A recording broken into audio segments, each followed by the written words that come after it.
Are we good, John? Did it play? All right. Hey, thank you so much for joining us today. I'm meteorologist Michaela Smith. Very busy forecast to talk about, so we're just going to jump ahead right in. You see the weather headlines for today. We are talking about high winds, flooding, and stormy weather, especially for the Northeast.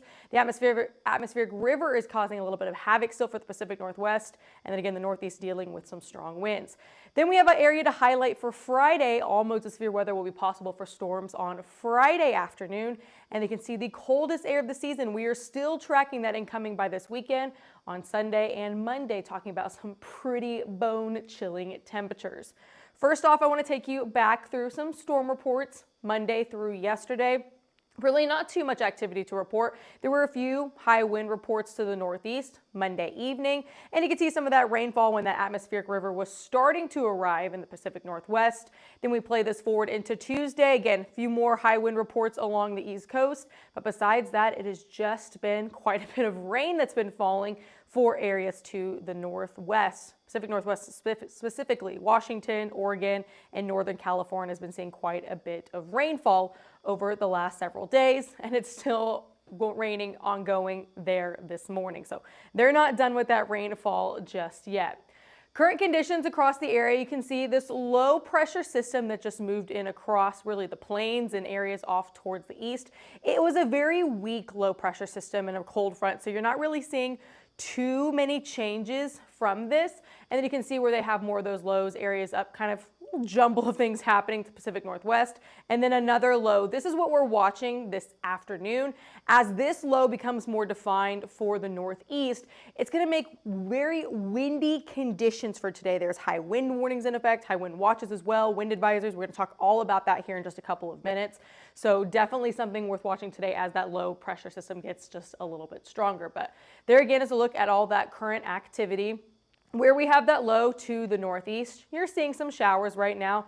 Ottawa, Toronto, currently nice and dry. Areas like Boston, New York, Washington. As you jump to the south, not seeing any rainfall in Florida currently. Pretty dry in the middle of the U.S. But of course, as we've been talking about all week already, there's been a lot of activity that's been ongoing in the Pacific Northwest. Just rain after rain after rain, really, that's been ongoing since Monday. Yesterday, now today, you're still talking about quite a bit of rainfall and also more snow in those higher elevations. Taking a look at those temperatures across the U.S., sitting in the 70s right now in Oklahoma City, Dallas, 81 in Houston. Pretty toasty day today for your November. 60s, middle of the U.S., Kansas City, Fort Wayne, 61 in Denver, and then a little bit cooler areas to the north. Billings are currently sitting at 40. Before we jump into the hail forecast for today, do we have any questions? Be sure to leave those in the comments. My producer John is watching very carefully for those questions so he can pop them up on the screen so that I'm able to answer them for you.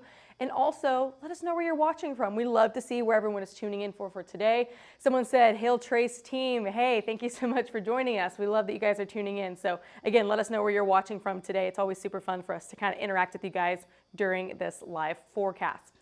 Here's a look at the significant hail model for today. I want to show you this just because there's really not that much happening where there's going to be storms today, which is again along the Pacific Northwest and then to the Northeast. So nothing really sticks out for today or tomorrow. Then you get to Friday, and we talked about storm chances are increasing Friday, and you start to see even in the morning some of these whites coming up from Louisiana and to parts of Mississippi.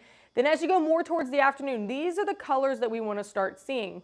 Once we get to the significant hail model, again, we get those oranges and then the deeper reds and eventually purples. That usually gives us a pretty solid indication that we're talking about hail being a threat. So you can see this is right around 7 p.m. We're going to watch for the chance to see some storms develop Friday afternoon and evening, and that would again give us our severe weather chance on Friday. So like we mentioned, no significant hail is expected for today across the country, even though there will still be storms to the Pacific Northwest and to the Northeast. Not really enough that's going to be giving us any hail threat for today. But there's going to be the chance, we'll show you this really quickly, if there was any hail, it would be very small, quarter size. Really, we're talking about pocket change hail. We've said that over the last several days that when we have days like this, if you get maybe 1 or 2 storms that are strong enough to produce some hail, it's going to be really small. Shouldn't really cause any damage either, which is a good thing. Here is a look at what is kind of more the focus for today is going to be there having an isolated tornado threat. for the Pacific Northwest. So Portland, Oregon, Eugene, Oregon, Grants Pass, Oregon, and then to the northern parts of California, Eureka, California. That's going to be where we have this area highlighted from this afternoon into the early evening. As we get a little bit closer to the evening, really these threats are going to start going down for the Pacific Northwest, but you can see along the coast, that's where they're watching for storms to come really onto the coast. They're going to have like the best chance to spin right when they're coming on land. So that's why they're watching for maybe the chance for a brief spin up tornado possible for today. Big thing that I want to talk about is we have a wind threat for the Pacific Northwest, but then we also have a wind threat that's highlighted for areas to the northeast and closer to New England. So we're going to start with the Pacific Northwest just because that's what we were talking about. Again, they have a tornado threat, but you can also see Portland, Eugene, Grants Pass, down to Eureka has the chance for winds today. Could see some stronger winds, only between about 58 and 73. So while it's still very breezy, we're not talking about, you know, the 74 to 95 or the 95 plus range for those winds today. So when you look at those wind gust risk levels, they're all going to be pretty low. One or two storms, again, might get a little bit breezy. Overall, the wind threat, not a huge deal today. For the Pacific Northwest, difference will be the East Coast. Here's a look at the area, again, that they're highlighting, going to be in this dark green. So areas like Rochester, New York, Buffalo, New York, Scranton, Pennsylvania, yes. You're talking about where the winds are going to start to develop, which is why you have a little bit of that lower threat. But then as this low pressure system kind of really deepens this afternoon and this evening, especially the overnight hours, we kind of get that jet that kicks in the overnight hours too. That's why we're watching Albany, Hartford, Boston. You have a better chance of seeing some pretty windy conditions today. Now they're talking about high wind warnings and high wind watches because some of us could see 60, 70 mile per hour winds. And there will still be some showers in this area. Not really expecting it to be too much with the storms. It's kind of more of a widespread area, excuse me, that we're talking about dealing with these windy conditions for today. So here are these current alerts. Jack Jordan said, when is the first snowfall in Denver? Denver, I don't think you're going to see the first snowfall this weekend. We are talking about some cold here, and if you stay watching, we're going to show you that big cold blast that's coming by the weekend, but I don't think it's quite going to reach Denver. We're kind of talking about it bisecting the U.S. in two, and I'll show you just what that's going to look like here in a few minutes. Current alerts, you can see we have these wind warnings to the northeast and then back towards the northwest. We'll look at the northeast first, and you can see this kind of light shaded tan. That's going to be a wind advisory that goes until 8 o'clock tomorrow morning. So a lot of these alerts don't really even go into effect until this afternoon because they're expecting that low pressure system to start to deepen. And then we have the high wind warning. That's going to be this kind of lighter tan. And then we have a high wind watch in places right along the coast. So that's what they're going to be dealing with to the northeast this evening, is just winds very strong tonight into the overnight hours going into your Thursday. And then this afternoon, there's also going to be, again, wind advisories along the Pacific Northwest. You can see even into parts of Nevada, Oregon, and California, and also high wind warnings for areas to the northwest. Here is a look at this future radar. Rain ongoing to the northeast, rain ongoing for the Pacific Northwest. But the Pacific Northwest is where we again talked about that chance for a low risk tornado threat for today, but there still is a threat for maybe one or two storms to kind of get a little bit stronger. Then we go into Thursday. This is right around 1 o'clock in the morning, so you're 1 o'clock in the afternoon. You're starting to see some of this rain moving eastward, and that's why later on in the week, more of us across the eastern half of the U.S. have a better chance of seeing some showers, and then eventually those storm chances that we're talking about for Friday. For today, this is right around 1 p.m. You're still seeing some of these yellows and these reds, so that's indicating that some rain is going to try to form some storms. Really by about 9, 10 o'clock this evening, though, we talked about as it gets more towards late night, the sun starts to go down. The severe threat is pretty much over for today. So there's just one model that we're looking at. This is the NAM 3K. I do want to show you that as you head into tomorrow morning, you see, and really in the afternoon, more rounds of rain that just line up off the coast of the Pacific Northwest. And that is that atmospheric river that we've been talking about impacting Tuesday, today, and now tomorrow still for your Thursday. They're still expecting quite a bit of rainfall and some pretty breezy conditions too. So you can already see for the middle of the day Thursday, those just round after round of storms already lining up off the coast that will be moving inland. Now I want to show you a different model. This is what we call the graph. And so this is going to play throughout the day today. This shows you by about 2, 3 o'clock some storms that try to develop again right along the coast, and as they move inland, That's going to be that threat along the Oregon coast that we showed you for the better chance for the tornado threat and the strong winds. Hail threat got dropped for today, very limited. We talked about quarter size hail. So really, if you saw anything, it's going to be more of that wind threat. But you can see even 5, 6 o'clock this evening, this model showing a few stronger storms compared to that previous model. But then even then, as you get to about 8, 9 o'clock, a lot of that severe weather activity starts to come down because as it gets to really late tonight, the chances just go down. But then same as the last model, this is noon tomorrow. You can see just these heavy bands of rain that are lining up right along the coast. Those will be moving inland, so expect pretty heavy rainfall tomorrow for Thursday. Here's another wide view, again, showing you where the rain is really just coast to coast right now. A lot of us in the central part of the U.S. are staying nice and dry over the next several days. But eventually, once we get to late Thursday and especially Friday, that's when those rain chances will start to increase a little bit more for the deep south and parts of the Ohio Valley. Any questions before we switch away from today's forecast, and then we're going to jump ahead and talk about Fridays. If everyone's good, then we'll jump to Friday. Because Friday, that's when things start to get a little bit more interesting, if you ask me. So here's the threat for today, just a marginal risk you can see for the northeast and that marginal risk back towards the Pacific Northwest. Thursday, not expecting any storms right now, or at least in that category high enough that we would have to kind of watch for them. But then we show you Friday. Friday, we already have a slight risk. That's that level 2 out of 5 highlighted here in yellow. And that's going to be for parts of Tennessee, into Kentucky, northern parts of Mississippi and Alabama as well, that we're watching for the chance for severe weather potentially Friday afternoon into Friday evening. And then after that, we got to go back into the weekend and Saturday and Sunday. So far, things aren't looking too impressive for severe weather. So as you look at your hail forecast for your Friday, areas highlighted here in yellow could see that quarter size, pocket change size hail, maybe up to a ping pong ball size.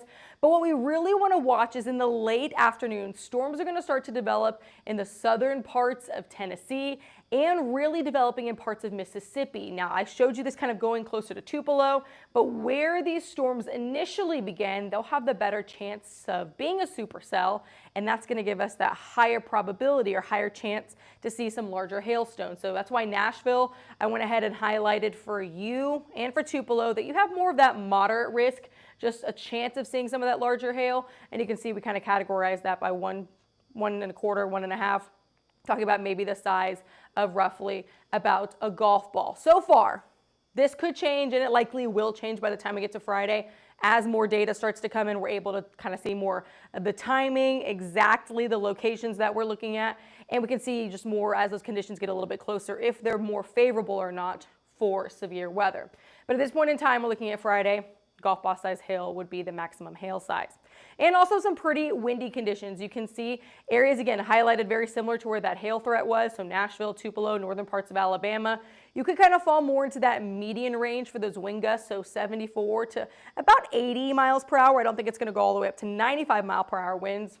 But we could have some pretty breezy conditions for some of these storms on Friday as well. So Columbus, you can see parts of, I even put Atlanta on the map. Atlanta, you're right out of this risk, really. But Lexington, Birmingham, you're still going to have the chance for some breezy conditions, but that risk is a little bit lower compared to places like Tupelo and Nashville. Do we have any questions about the severe weather? Again, before we're going to kind of change topics and we're going to talk about the flash flooding potential over the next few days. Not too many flash flooding potentials, but there's still an area we're going to highlight specifically for tomorrow. I think John is watching carefully, so far he's shaking his head. So far, so good. Sweet. For today, no area being highlighted for the potential for flash flooding. When we get to tomorrow, I showed you a little bit earlier on how we're talking about heavy rounds of rain moving in as the atmospheric kind of river wraps up. And you saw the storms that develop off the coast in the afternoon, and they're going to be moving onshore. So that's going to give us the chance for some isolated flash flooding tomorrow. You can see up in parts of Washington and the southern tip of the Oregon coast and California as well. We'll have, again, that level 1 risk, so not crazy high for tomorrow. And then by the time we get to your Friday, once again, you look at the U.S., and we don't have any risk for flooding. 5-day rain chances, you can see where we have heavy rain to the Pacific Northwest and heavy rain to the east. We have a question that says tornado risk. The tornado risk for today is going to be along the Pacific Northwest, where we have those areas kind of highlighted for this afternoon and early parts of the evening for maybe a brief spin-up tornado. It's very low.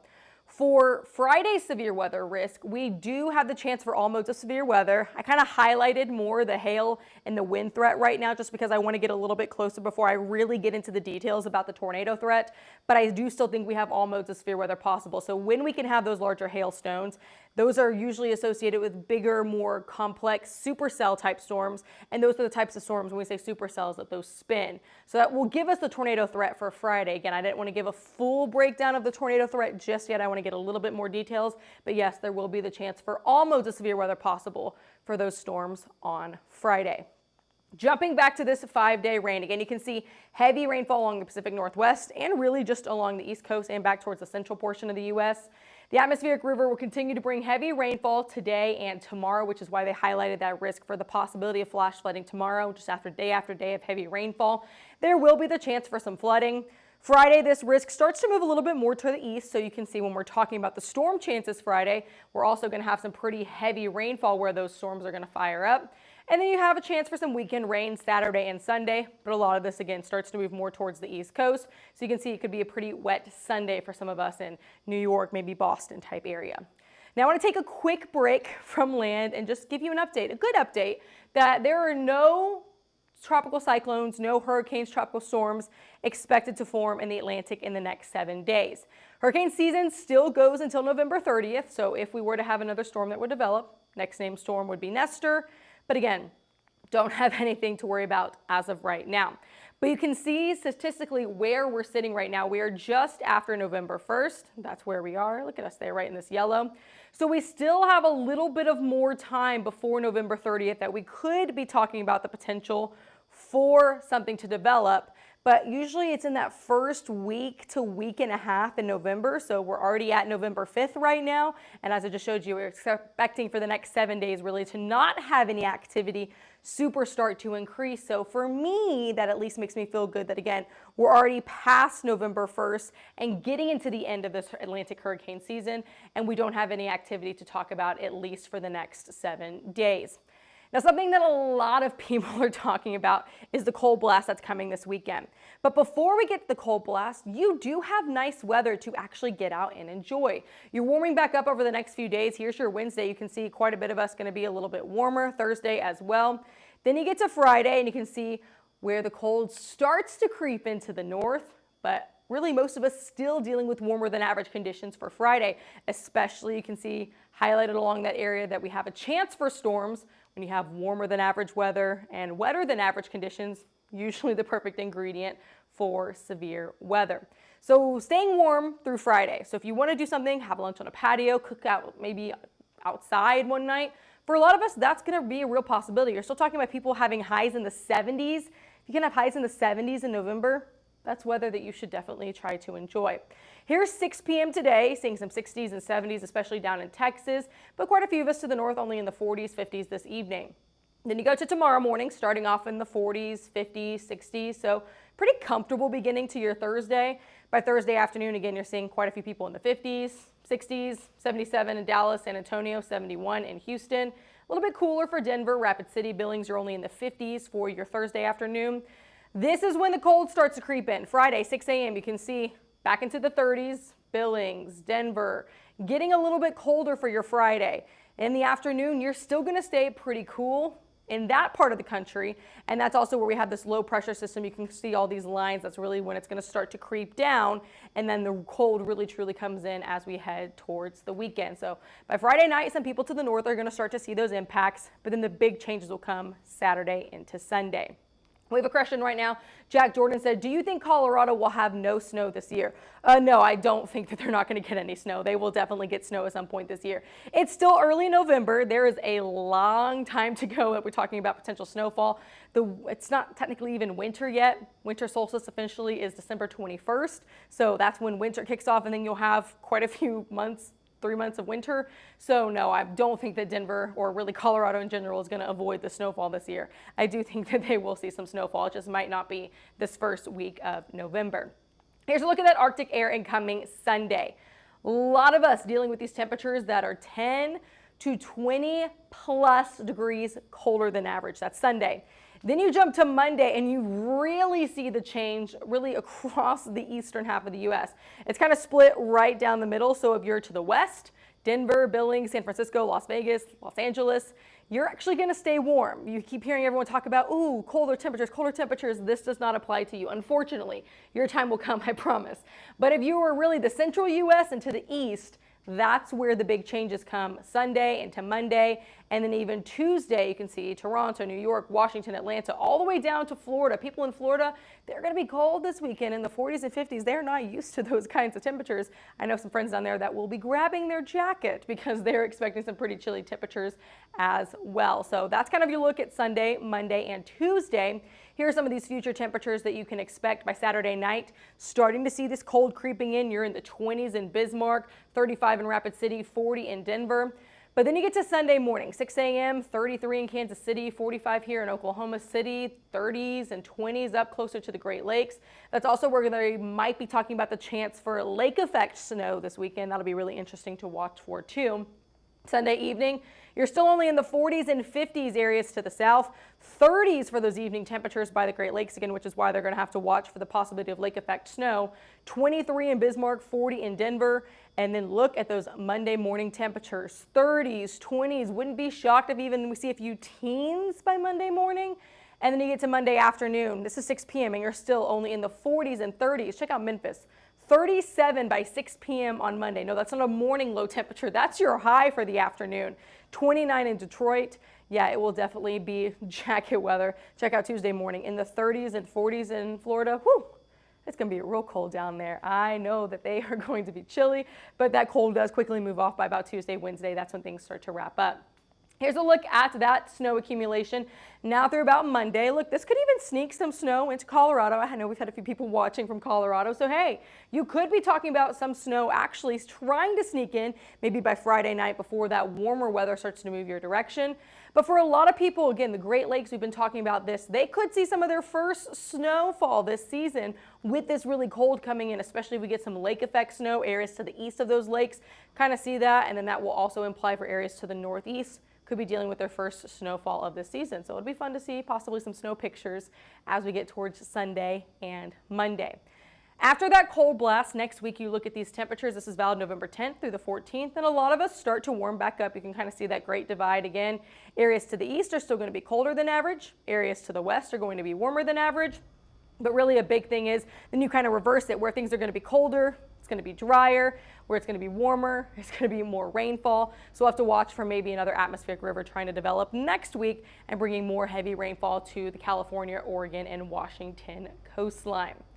Hey, thank you guys so much for joining us today. Before we get off, do you guys have any more follow-up questions? I would love to answer those. Again, my producer John is watching right there on the side. So if you guys have any follow-up questions, we would love to answer them. In the meantime, if you were not following us already on social media, you totally should, because we love to give you guys updated weather information as we get that new information in. And we also have fun, kind of silly things. Today we posted a hail trivia. If you don't know the time of day that hail is the most recent, you should go watch that video and try to make a guess in the comments. Follow us on Twitter, Facebook, Instagram, YouTube, or TikTok. Everything is just at HailTrace. And if you need a wind, hail, or tornado map, you can give us a call at 855-334-4245 or email us at info@hailtrace.com, or you can go to www.hailtrace.com. We have a whole team of experts here that would love to get you in contact with those lead lists and kind of show you that area exactly where you would need for those hail reports. Hey, thank you guys again so much for joining us today. We'll be back here tomorrow at the same time and the same place. See you then.